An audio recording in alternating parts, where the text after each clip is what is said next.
Welcome, everybody. Dr. James Beckett, Sports Card Insights here with Rich Klein. Thanks, sponsors, Topps, Panini, Upper Deck, Heritage Auctions, Hug of the Scout Auctions, Mike's Stadium Sports Cards, Burbank Sports Cards, ComC.com, and Beckett Media, Beckett Grading, Beckett Authentication.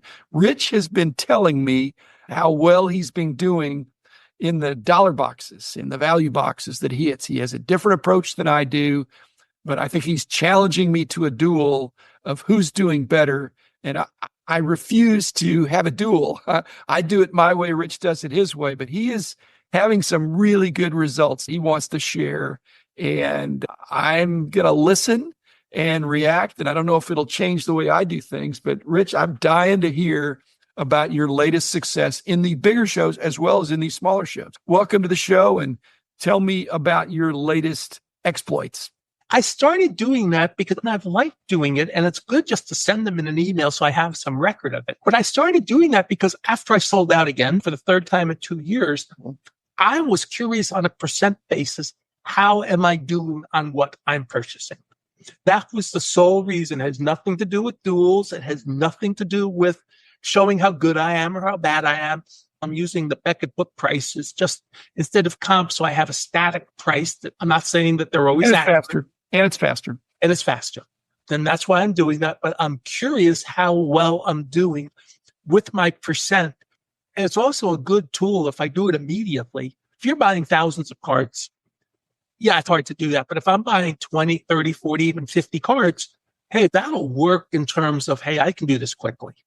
Are you doing it contemporaneously as you're picking them out? Are you making a notation, or do you get them home and go through and say, I paid a buck? The ones I bought yesterday, I bought at Kyle's store, and I did them when I got home, basically as quickly as possible. Okay. And you're able to figure out that all these cards, and you never paid more than $5, right? Everything here I've paid. Most of them are $1. Most of them are $1. Okay. So you got these dollar cards, you're going through them. It's easier to do it that way. Frankly, that's what I do too. But I do think you have hard-earned knowledge of knowing what to pick out, because a loser for you is if you pick out a dollar card and it's only worth $1. Not necessarily. I pointed out yesterday that I picked out a bunch of cards for $1 because they were so severely off cut. And I think there's a developing market in that. And I'm willing to be at $1. Okay. And then say, I think that market, and some of these cards were really badly off cut. And I think there's a market there. Many years ago, the T206 market exploded on that. And eventually I knew that has to move to the modern cards. And I'm seeing that happen. You always try to be a little ahead of the curve too. But don't those have to be sold in person? Or are you going to remember? I do shows, or I will do shows. Well, I'm saying you have that option. I'm not willing to do shows at this point. So if I pick up stuff like that, I don't have a ready venue. I think ComC gets confused if it's half one guy and half the other guy. Let me know. We'll get those fixed for you. I'm saying if it's a superstar, if it's not who the player is, because it's one guy in the front, one guy in the back, it's just awkward. But well, the wrong backs are tricky, but I'm talking about a card where it's half and half. Okay. And as I said, I'm seeing a market in that. Do you put them in your showcase, or do you? Oh, they'll be in the box in my showcase. Right now, I have one row of a 3-row as my total selling stock, so I'm a long way away from doing it. One place where I think you're ahead of me is that when I'm looking in the dollar box, and I'm really mainly looking for modern stuff, each time you've reported back to me of what you've told me, just with 40 or 50 cards, you've gotten a $40 or $50 card out of that. Each time it seems like you got $30, $40, $50 one card.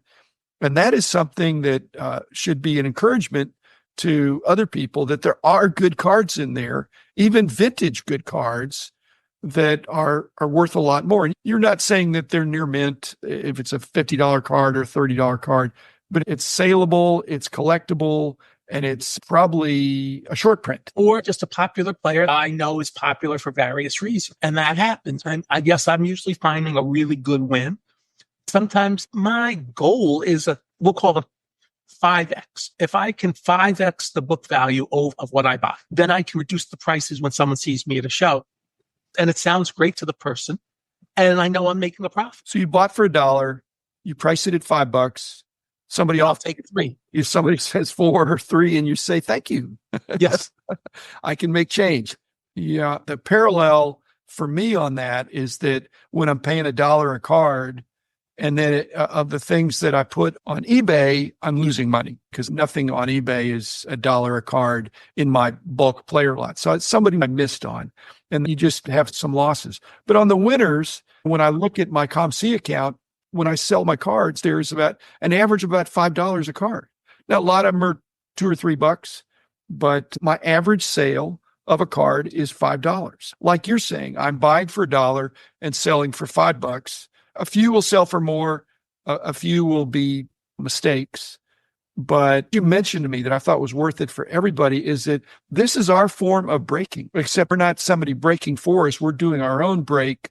We're looking and we're pulling out, and we're not arguing about it or competing about it. But the question is whether we're going to get 2x or 3x or 4x or 5x on the money that we put in, and the time that we spend is enjoyable. The sorting is not that difficult. But if you're breaking a modern product, you're talking about 0.5x. You're talking about getting half the value back many times. And that's a different proposition. And there's no skill involved. You just say, I'm paying $100 for a position in this break, and I got $50 worth of cards. But I could have gotten something better, but I didn't. And in most cases, you get less than the value. And in most cases, we get a lot more. Again, if I only doubled my money, I'd be really disappointed, but it requires more knowledge. So are you of the same mindset there? Yes. And here's the one thing. When I need supplies or something and I go into Triple down the street from me and I buy a few packs, I understand on those packs, the odds are good that I'm not going to 2x even or 3x. But it's the joy of opening a pack, seeing the new cards.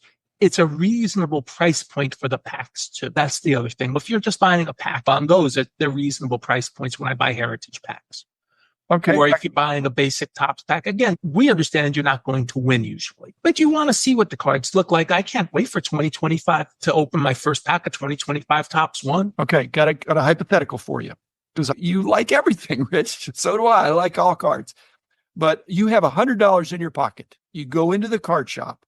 They've got a really good dollar box that has a lot of vintage in it, but they say, hey, Rich, today only, whether it's Black Friday or whatever it is, today only, all wax, all packs and boxes are 50% off. Whatever you want is 50% off. What are you going to spend your $100 on? For me, I probably would still go to the dollar box. But for you, I bet you'd buy some heritage. That kind of actually happened in real time on Black Friday. My buddy Ryan up at RJ Dukes in McKinney had a Black Friday sale. He had some doorbusters and his 250 cards were half price. So I started with the 250 cards at half price and then picked up some half price clearance wax. And there was a Heritage Blaster in there and I think maybe a Heritage Mega. So yes, I actually did both. But the first thing I did was go to the singles cards. The question I have, if somebody's got a dollar box there and they've got blasters for $8, say, do I not spend my money on the blasters? At $8, you can spend your money on a blaster any day of the week. But my point, it's a better deal, perhaps. It's a great, but a blaster at $25, that still could be a pretty good deal on some of them, but I'd stay with the dollar box. Notice I started with the dollar box and then picked up some boxes. And also, as a potential gift for one of my great nephews who collects cards here locally, I also picked up at a very reasonable price. I think they were like $25 each, a 2024 Topps Factory set. Okay, hey, that price, I'll put them away. If he really wants to keep collecting cards, here you go. It's a good holiday or a good birthday gift at a good price. Okay, you've been showing me if you spent $100 on a dollar box and you brought it home and you figured out, I got $400 worth of cards. But if it's on half price wax, do you also have 400? I don't think so. You do not have 400, but you have the fun of opening the packs. But you might have more. You might really catch a big win. The point is, you want to have fun. You've always taught, even when you were kicked upstairs as a CEO, you always in your cubbyhole tried to buy one pack of everything and at some point open them just to see what the cards look like, just to have some fun, just to remember your heritage as a collector. So we both are from the same generation where we open packs for fun. When I started opening 68 Topps packs, granted, my series was an insanely good series, but you weren't opening packs because you wanted to get the Mickey Mantle card necessarily, even though he was in that series. because by the last series, you don't have a lot of stars. You open the pack for the fun to look at the cards, learn something in those days. And when you started buying packs when you bought your one packs in 56 with Forrest Spook Jacobs, who knew what path that was going to take you on? But by 58, 59, 60, you're not opening packs because you're going to flip them to your friends for a dime a card. You're opening packs because you like collecting. Another hypothetical. Okay. I'm going through the dollar box and I'm not evaluating it quite like you are, but I buy $100 box cards. When I get them home, I don't really go through it to say I got about $500 worth of cards, but I normally do. But I probably have 10% that I messed up on. In other words, I got $500 worth of value, but 10 of the 100 cards, I just made a mistake. It was a color variation that's actually easier, or a parallel, or an insert that's a one per pack or something. I just slipped up. So 10% mess ups. Okay. Now, the other 90-10 thing is if I'm opening a box, I think 90% of the time you don't get your money worth out of the box. But the other 10% are tons of fun because you got something really good. You really enjoyed it. And so I'm looking at it that way, that 90% of the time, it's not I'm getting 90% of the value. I'm not getting $90 for $100 investment in a box. I might be getting 50 or 60. I don't know what I'm getting there. I only know that 10% of the time I'm going to get a good pack. I've just won in an auction a whole bunch of hangers at a good price. And I'm thinking if I take 10 hangers, I'm going to get something really good in 1 out of 10. It may be less than 1 out of 10. And the other 9, I'm going to break even at best, even getting these hangers at a discount. So do you agree with that? I do, especially in today's world. For example, we've talked about the Secret Santa the Triples doing and their party. I walked into my local Triple, and this was the day they announced all these big perks for the Paul Skeens one of one debut patch card. I went in and I said, do you have any of these? And they said, yeah, with these mega boxes are $99.95. And I go, perfect. 2 of them hits the price thing. Really? You're probably not going to make money at $99.95 on those. That's an example of a box you're not going to make money on. But up to 6 years ago now, or 7, one of the hidden secrets of the hobby was if you bought a case of Heritage, you always made money. And that's why people loved it. Because there were set builders. That's still one of the sets they build sets on.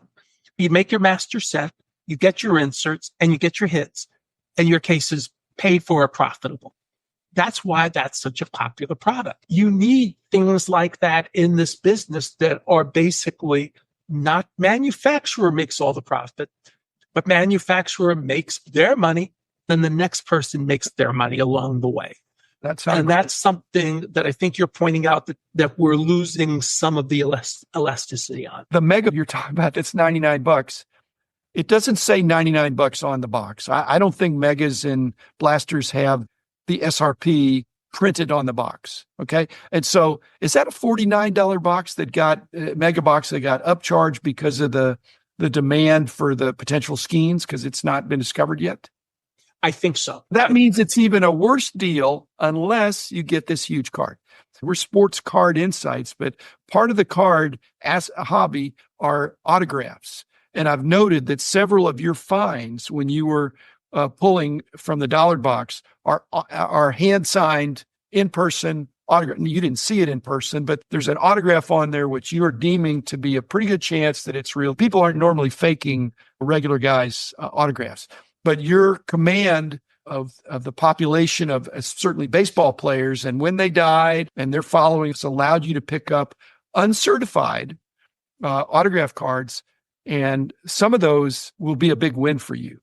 Yes. And you know that. And again, other people may not have that acumen or have paid those dues, but to me, that's your, not privilege, but you've earned the right. You've spent time to do that, to where you're not sharpshooting the dealer because the dealer said, hey, it's an autograph guy. I don't know if it's real. I don't even recognize the player. And you're saying, hey, this guy died 20 years ago. What do you advise for people to do that? Because sometimes I'll pass them by, Rich, because the authentication process, there's a cost there and all that. I will go home, and if I'm really curious, I will check them against eBay. And I'm right about 90% of the time. I remember many years ago, I had authenticated autographs, and they were not cheap. But I told the guy, JSA's over there. If they reject anything and you bring it over to them today, tell them that We don't know. If they say it's not good, I'll just give you your money back right now. That day, I went 7 for 7. And they were all cards I matched against looking on eBay, which is a good place to look for these autographs. And one of the deceased people I brought up, I did have this slight advantage on. At my last job at Bank of America, I was processing death certificates. I actually processed this person's death certificate. So I actually knew what had happened there. Well, thanks, Rich. A low note to end on, but we'll keep going with future topics that are more optimistic. But thanks for sharing your success, and we'll keep comparing notes.